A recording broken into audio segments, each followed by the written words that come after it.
the biggest factor in conversion rates is the audience that actually comes to the page. It's not really it's usually more important than the page itself. There's a huge change that happens over a decade, and then at the end of the decade there's almost always a recession, and then there's a huge change that happens due to some, in the last few decades, happening due to some new technology, and then it stops, and then there's this new technology that comes in every decade, and then it changes a lot of things across businesses, across people's lives. And this is, since it's happening with technology, and my bet is that this decade it's going to happen a lot in the B2B side.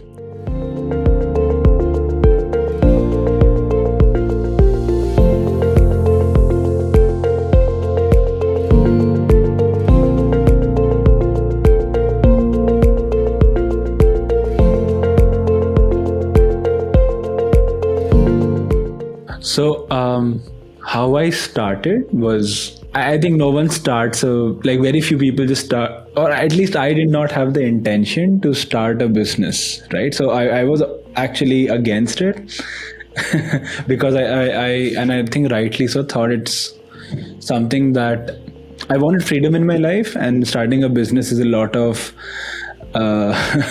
work and commitment that you have to really take on, right? So apart from you've committed your clients, to your team, to all of that, so I did not want to do that. So I used to, before this, I worked with a couple of companies as a consultant. I used to work at a B2B Saas unicorn, as I used to manage a marketing channel there, and after that I just left everything to do consulting full time, and I was enjoying that, and I was really focused on learning marketing and getting better and better at marketing. I just wanted to do that.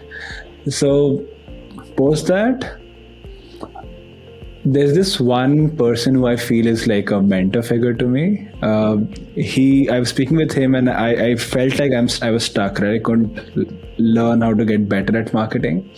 And he basically told me that, hey, to get better at it, you now need to understand business.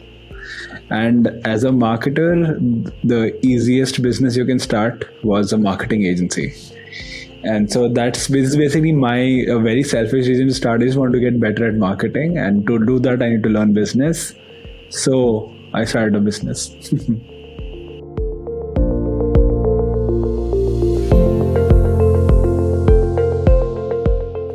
So we do, as Peer Growth, we do two things, right? We do performance marketing, which is like ads, and then we also do SEO, which I used to do at my last job. So these are the two things that, so they are both inbound, first of all, right? And the other two, maybe of the more common inbound marketing strategies that B2B SaaS companies use. And so this is stuff that I had been doing for a very long time. We niched down into B2B SaaS after starting the company. Initially, we also had some other niches we tested out with, actually worked for us as well, but we decided to niche down here later on. But how I knew, for example, we'd be able to get results is because we were all, like, I was doing it as a consultant. I was doing it at my last job. I was doing it. I had already helped a lot of companies with it. And based on the results we got, the feedback we got, I knew that, hey, this is something that I'm able to get results, which maybe very few people are able to. So, yeah.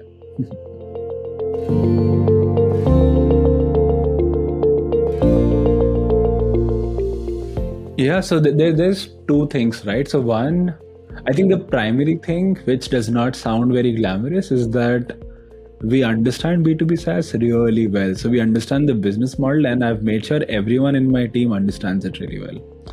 So just because of that, like, there are small things in our work that just, reflect that, hey, they understand the business.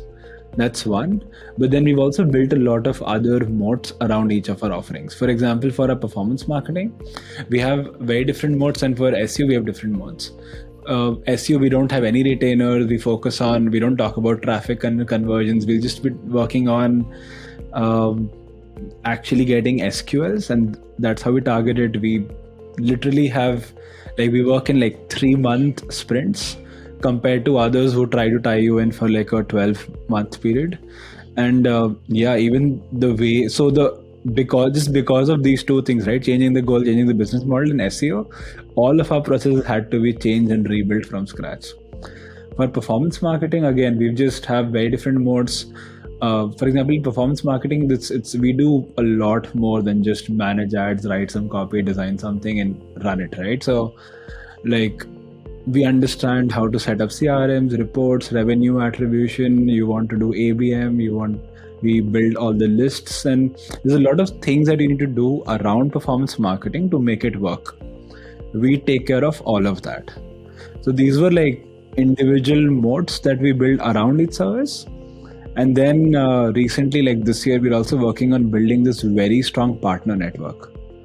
So, for example, things like we're building this entire network of, I think, 40 odd companies, SaaS and service, where who we are vetting one by one, which is a lot of work. But if you work with any of them, we know that they're good for a B2B SaaS company. We're writing down notes on how to select which, and you get a lot of discounts and all of that with that. So we're also expanding and building more moats around the business to get specific things that others cannot just build overnight or get overnight.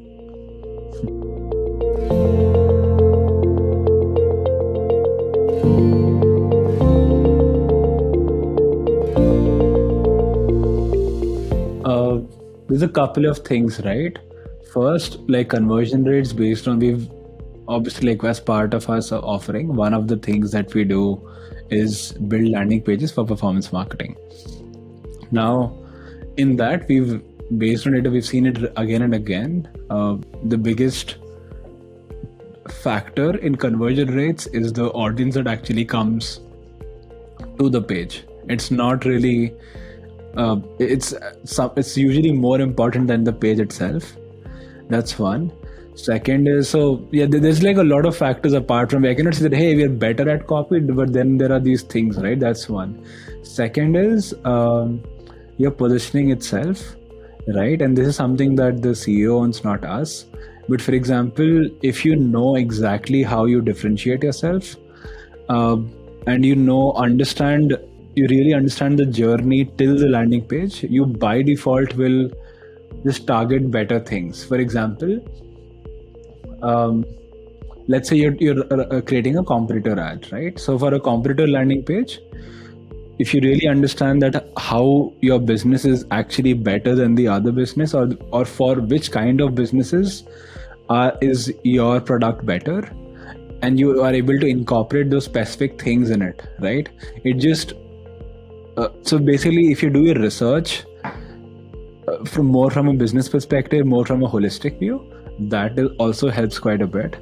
And yeah, the third thing is the conversion journey does not really end at the landing page, right? So we already talked about the audience, and there's the actual copy, and you'll find a lot of information about how to optimize a landing page. So I'm not going really in depth in there, but then there's an entire funnel across it. For example, if you're using a form versus you use a two-step form, or use a calendar scheduler, or use a quiz, and all of those things, the conversion rates change quite drastically.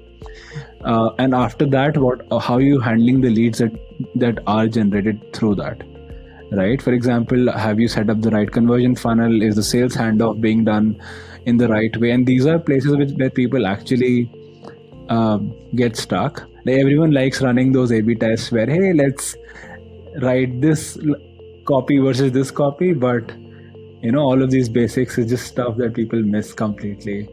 And in most cases, they make a larger impact than the actual copy, in my opinion.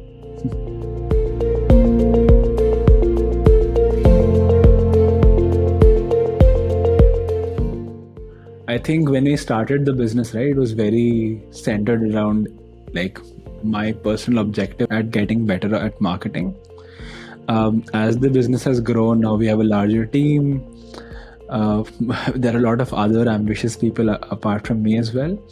So we were just all discussing that, hey, what is something that like we cannot just we cannot just exist to just make a bunch of money, right? There has to be something greater than that. So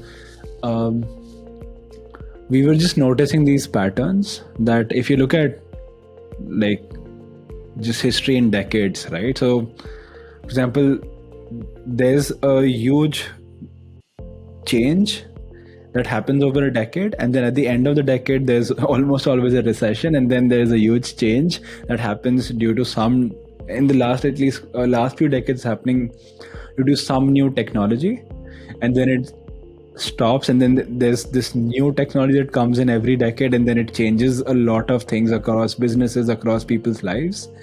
And this is, since it's happening with technology, and my bet is that this decade it's going to happen a lot in the B2B side. Like there's a lot of disruption that's already happened in the B2C segment last time, right? In the next decade, probably with biotech or something. But since it is B2B and technology, so what we really want to do is we want to enable a lot of B2B SaaS companies to, like, who are actually making these changes, right, to continue doing that.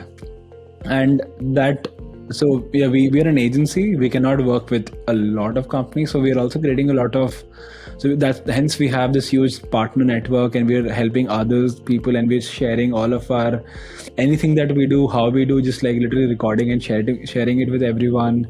We are planning a lot of other ways to do it. We're also sort of creating software around core things like building your ICP and things which there's a lot of innovation space for innovation in marketing. So we're doing that to help like B2B tech companies also accelerate, and then so that this decade, right, of 2020 2030, we have a significant contribution in that, in accelerating that space, or this decade, right? That's what we've narrowed down to, that hey, why does peer growth even exist?